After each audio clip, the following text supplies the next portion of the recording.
বলিউডের আছেন শাহরুখ খান, বাংলাদেশের ছিল সালমান শাহ। ফ্যাশন, স্টাইল, অভিনয় সব দিকে যুগের চেয়ে সালমান শাহ ছিলেন অনেক এগিয়ে। চাহিদা বেশি থাকায় 90 দশকের তারকাদের তুলনায় তার পারিশ্রমিকটাও ছিল বেশি। সালমান শাহর অভিনয় জীবনের ব্যাপ্তি ছিল মাত্র 4 বছর, কিন্তু এই 4টি বছরে তিনি যা করে গেছেন এবং রেখে গেছেন, চলে যাওয়ার 29 বছর পরও তার শূন্যস্থানটা কেউ পূরণ করতে পারেনি। তার মানের তো দূর, কাছাকাছি কেউ তৈরি হয়নি। হালের সিয়াম আহমেদ সালমান শাহকে আইডল মানেন। সুপারস্টার শাকিব খানের কাছে সালমান শাহ বড় ভাই মতো। আগের যুগ বা বর্তমান যুগের যে কোনো নায়িকাকে একজন পছন্দের নায়ক বেছে নিতে বললেও সবাই সালমান শাহকে বেছে নেন। এসব এমনি এমনি হয়নি। সালমান শাহ তার অভিনয় দিয়ে বিরাট প্রভাব ফেলেছিলেন দর্শক মহলে। তিনি অভিনয়ে যেমন দক্ষ ছিলেন, তেমনি তার স্টাইল ও ফ্যাশন সচেতনতা ছিল সবার থেকে আলাদা।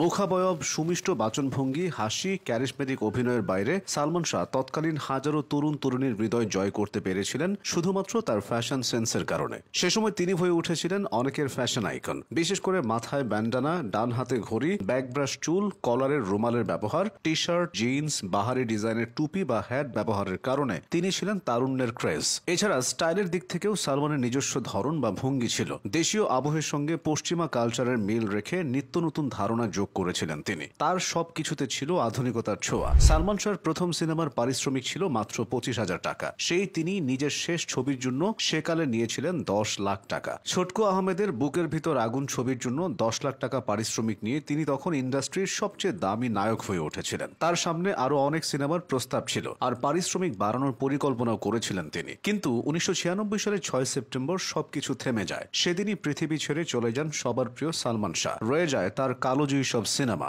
অগণিত ভক্তের ভালোবাসা এবং অকাল প্রাণহানির রহস্য। তার চলে যাওয়ার ক্ষতি এখনো পুষিয়ে উঠতে পারেনি বাংলা চলচ্চিত্র ইন্ডাস্ট্রি। সালমানের প্রাণ হারানোর পর অভাবনীয় কিছু বিষয় ঘটতে থাকে বাংলা চলচ্চিত্রে। তার শেষ করে যাওয়া সিনেমাগুলো ও অসমাপ্ত বেশিরভাগ সিনেমা জোড়াতালি দিয়ে মুক্তি দেওয়া হয়। তিনি না থাকলেও শুধু তার নামের জোরে সবগুলো সিনেমায় ব্যাপক আকারে ব্যবসা করে। তার সিনেমার সাফল্যের তোরে অনেক বড় বাজেটের সিনেমাগুলোও তখন বক্স অফিসে মুখ থুবড়ে পড়ে। সালমানের সিনেমায় একটানা চলতে থাকে সকল হলে। প্রযোজক, পরিচালক থেকে শুরু করে চলচ্চিত্র সংশ্লিষ্ট সবাই বুঝতে পেরেছিলেন কি মূল্যবান সম্পদ হারিয়েছেন তারা। সালমানের মৃত্যুর খবর প্রকাশিত হয়েছিল দেশ ও বিদেশের নানা পত্রিকায়। বিবিসি, এমনকি বিখ্যাত টাইম ম্যাগাজিনেও প্রকাশিত হয়েছিল সে খবর। 1996 সালের 23 সেপ্টেম্বর প্রকাশিত টাইম ম্যাগাজিনের প্রতিবেদনে বলা হয়, সালমান শাহ ছিলেন বাংলা চলচ্চিত্রের সেরা তারকা। 25 বছর বয়সী এই অভিনেতার চিরবিদায়ে সারা দেশ কিভাবে শোকের ছায়ায় আচ্ছন্ন ও কয়েকজন তরুণী কথাও উল্লেখ করা হয় প্রতিবেদনটিতে। অবশ্য টাইম ম্যাগাজিন একটা ব্যাপার উল্লেখ করেনি যে